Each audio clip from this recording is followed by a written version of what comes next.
Bismillahirrahmanirrahim. Islam mengajarkan kepada kita bagaimana memiliki karakter yang baik. Karena jika seseorang mempunyai karakter yang baik, maka tentu ia akan bisa beragama dengan baik.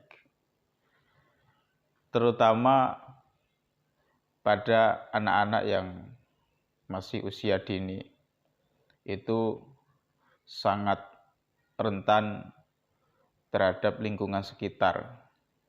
Jika ia melihat sesuatu yang baik, maka ia akan cepat menirukannya. Jika ia melihat sesuatu yang buruk, ia juga akan menirukan.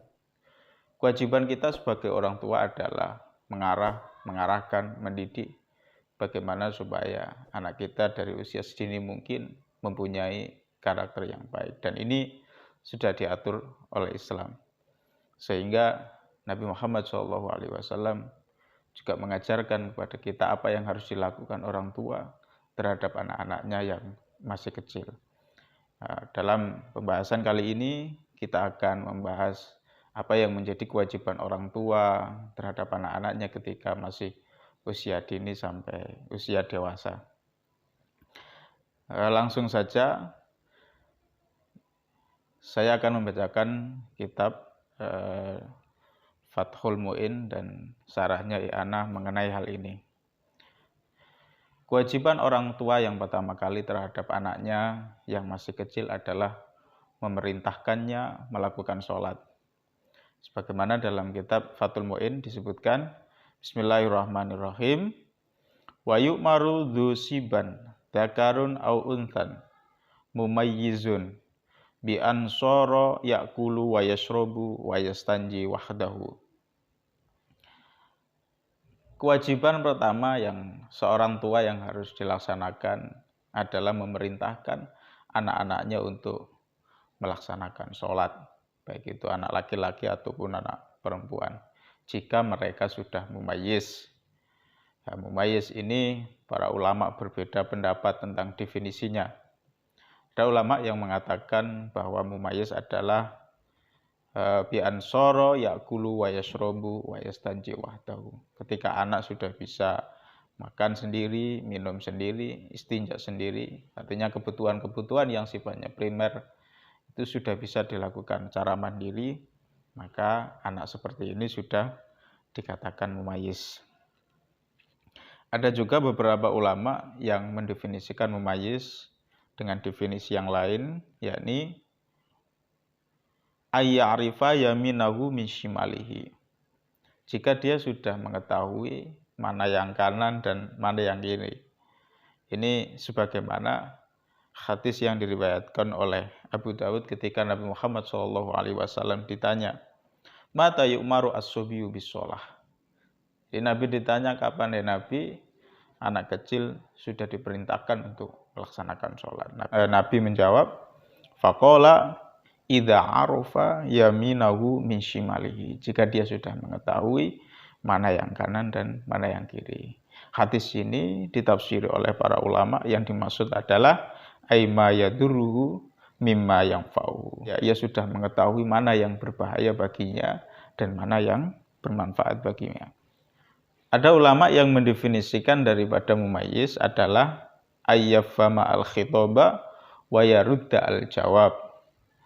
Jadi ketika anak sudah memahami khitab, artinya dia sudah bisa berkomunikasi dengan yang lain dengan baik, kemudian dia sudah bisa menjawab, artinya ya berkomunikasi dengan baik dengan orang lain, maka itu sudah dikatakan mumayyiz. Ketika sudah mumayyiz, maka sudah diperintahkan untuk sholat asba'a ay ba'da sab'in minas sinina. Jika sudah berumur 7 tahun, ay inda tamamiha, artinya sudah benar-benar sempurna umur 7 tahun, wa in mayyaza qablaha, walaupun dia sudah tamyiz sebelum umur 7 tahun. Artinya bahwa syarat daripada anak sudah mulai diperintahkan untuk melaksanakan sholat, yang pertama sudah tamyiz, yang kedua sudah berumur 7 tahun. Jika anak sudah tamyiz akan tapi belum berumur 7 tahun, maka ini belum diperintahkan untuk melaksanakan sholat. Karena kita melihat fenomena zaman sekarang itu anak-anak kita terkadang umur 4 tahun, 5 tahun, 6 tahun itu terkadang sudah tamyiz. Akan tapi perintah dari Nabi SAW diperintahkan ketika sudah umur 7 tahun. Perintah sholat itu secara otomatis juga perintah hal-hal yang berkaitan dengan sholat. Ya, mengenai tentang syarat-syarat sholat, rukun-rukun sholat, dan yang lainnya. Harus mengetahui tentang ini. Perintah tentang sholat itu artinya juga perintah tentang melaksanakan wudhu. Perintah sholat artinya juga perintah wudhu. Selain diajarkan untuk melaksanakan sholat, juga diajarkan untuk melakukan wudhu yang benar. Kemudian yang menjadi kewajiban orang tua terhadap anaknya. Selanjutnya yakni wa yudrobu durban ghairu mubarrihin wujuban mimman dzukira 'alaiha ay ala tarkiha. Kewajibannya orang tua kemudian adalah ketika anak sudah berumur 10 tahun, ya. Indili asyrin ay ba'da istikmaliha, sudah berumur 10 tahun, maka dia dipukul. Dia boleh dipukul. Pukulan di sini yang diperbolehkan adalah pukulan yang ghairu mubarrih. Ghairu mubarrih artinya tidak sampai membuat rasa sakit yang berlebihan. Boleh. Bahkan sebagian ulama menukilkan dari Ibnu Surat bahwasanya boleh memukul, tapi syaratnya tidak sampai 3 kali pukulan. Min annahu la yudrobu fokus ala sidrobatin. Ya gitu. Begitu juga ketika anak meninggalkan syarat-syarat daripada syarat-syaratnya sholat, maka dia juga sudah boleh dipukul. Ya. Karena seperti itu tadi, perintah melaksanakan sholat berarti juga perintah melaksanakan apa-apa yang menjadi syaratnya sholat. Sebagaimana hadis Nabi SAW, murru as-sobiyya bis-sholati idza balagha sab'a sinina wa idza balagha 10 sinina fadribu 'alaiha.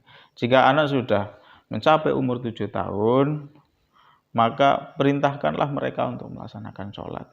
Jika mereka sudah mencapai umur 10 tahun dan masih meninggalkannya, maka pukullah.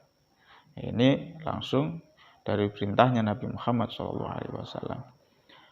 Bukan hanya mengenai sholat, tetapi juga ibadah-ibadah lain yang hukumnya wajib, seperti halnya puasa, jika memang sudah mampu. Sebagaimana dalam kitab Fathul Mu'in disebutkan, kasaumin atoko, fa innahu yu'maru bihi lis-sab'in, wa yudrobu alaihi li ashrin kasolati.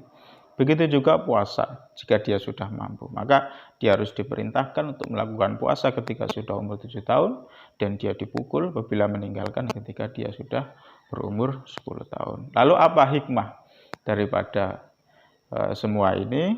Disebutkan wa hikmatu dzalika at-tamrinu 'alal ibadah liyata'awwadaha fala yutrakaha. Maka hikmah daripada ini semua adalah memberikan pelajaran kepada anak-anak kita semua supaya mereka membiasakannya ketika sudah dewasa. Jadi ketika anak dari kecil tidak dibiasakan untuk melakukan ibadah dengan baik, maka ketika dewasa nanti juga akan sulit melakukan ibadah dengan baik.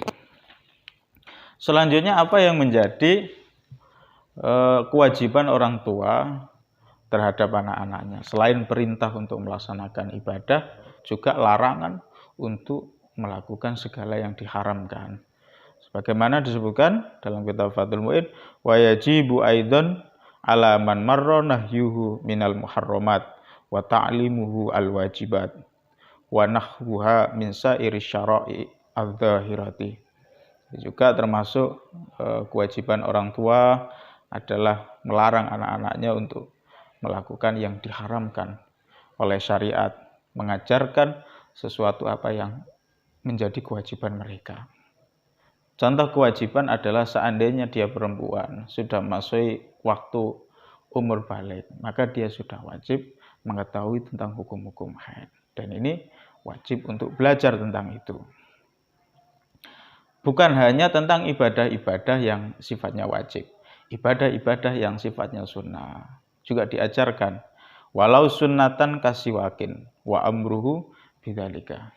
Jadi mengajarkan kepada anak-anak bahwa siwak, sikat gigi itu hukumnya sunnah, dan mengajarkan bagaimana cara bersiwak yang benar dan yang baik, dan kesunahan-kesunahan ibadah yang lain. Itu juga bagian dari kewajiban orang tua terhadap anak-anaknya. Kemudian ada sesuatu yang lebih urgent, sesuatu yang lebih penting daripada semua itu. Disebutkan dalam kitab Fathul Mu'in, wa awwalu wajibin hatta alal amri bisolah kama qolu alal aba ta'limuhu ayyil mumayyiz annan nabiyana Muhammadin sallallahu alaihi wasallam bu'itsa bi Makkah.